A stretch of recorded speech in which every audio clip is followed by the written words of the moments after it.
Spiky Bits. Hey everybody, MBG here today with a look at the latest White Dwarf issue number 5 for March 2014. Well, as you know, the rumors were true. There is a new Imperial Knight Titan, and it does release this week, March 1st, on a Saturday. And according to the rumor mongers, there is going to be a little bit of a supply shortage for the first week because apparently they were stuck in customs or something. I'm not really sure why Games Workshop would come out with a release and not have all their stock in their warehouses, but hey, that's the official story. So we'll just go with that. Stuff happens, man. The United States government is eerily unpredictable, as we all know.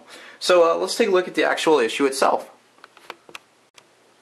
Okay, so this issue is again 32 pages, almost like that's the format they're shooting for in this new weekly White Dwarf release here. It's got a lot of content in here. Most of it, of course, is about the Imperial Knights, their new Codex, the model, the Knight Titan model itself.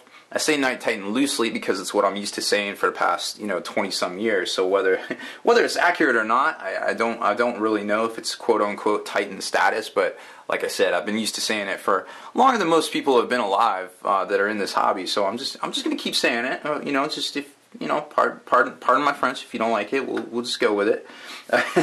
There's an actual battle report in here containing an army of 5 Knight Titans, which most people have already figured out. That's almost 1850 on the dot, and a fully fieldable army, which is kind of crazy if you think about it. And I know way back when Games Workshop was trying to, I think there was an internal memo that came out that they were saying they were trying to make the entry point for an army about $700. And that's about on par with it, about what you can do, and I think that started around the time of the Grey Knights or so. But it's just very interesting to see all these business practices come out, and you see them over and over, and the patterns emerging and things like that. There is a great paint splatter article in here, along with a lot of more background actually on the houses and the different knight chapters and things like that, and the free blades and all sorts of cool stuff in here. It's a really good issue, and once again, I think for $4, it's totally worth it as a business owner. It's definitely worth it to get new customers and repeat customers out to the store every week. So the new releases, of course, are the Imperial Knight Codex itself, the e-version of it, an e-version of it looks like the how to paint them, and then a novel by Graham McNeil, which of course he wrote the mechanical novel, which I think definitely put in motion a lot of this stuff. It featured a House Daenerys, a whole bunch of Titans or Knights in that, big huge battle at the end where they went up against their arch nemesis Titan Legion, Legio Mortis, in the defense of Magma City. It was a really good novel, and if you haven't read it, I definitely recommend it.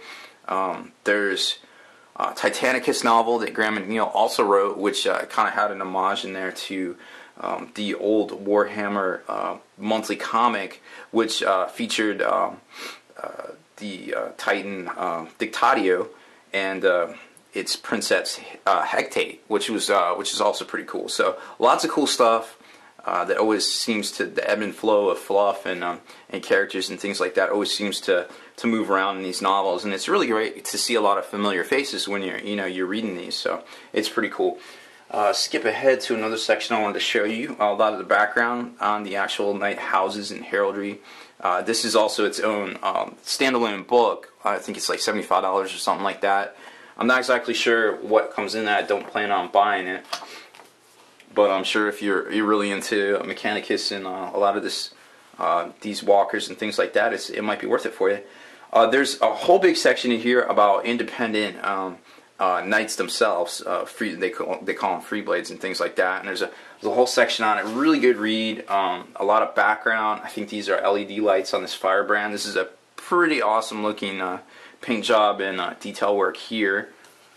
Then we skip ahead to the actual battle report itself, which was very entertaining to say the least. It was a bunch of Titans holding off a couple of, I believe it was Lord of Skulls, and then they were defending one of the Firestorm readouts.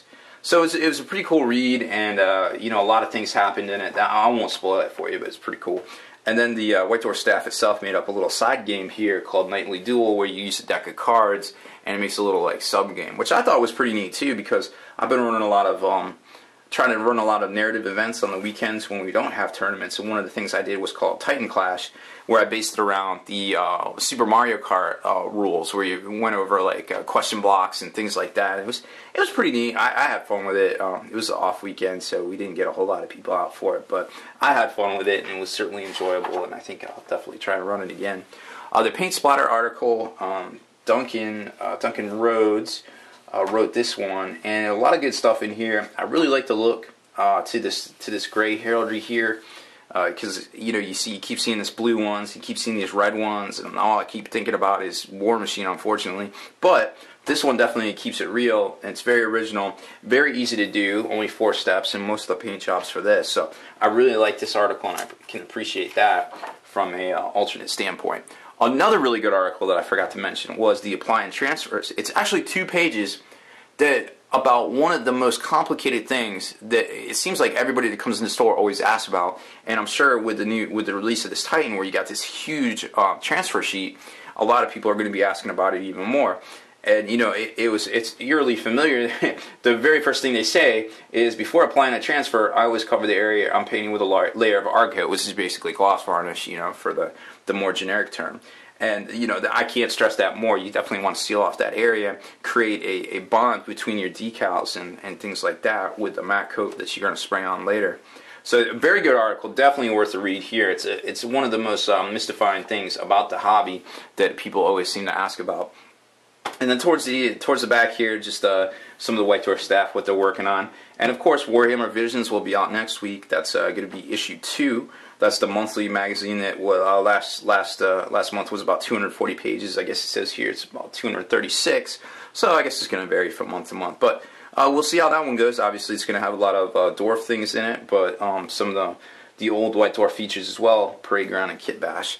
So definitely a lot to look forward to here. No rules in this issue, just the fact that they're going to be coming out with a Imperial Knight Codex in and of itself. No idea what the troops might be or anything like that, but who knows? Another couple weeks we might see some troop releases for this one.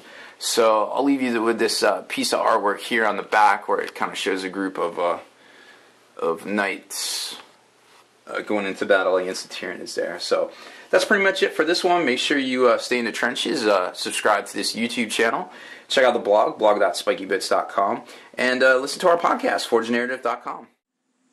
Spiky Bits.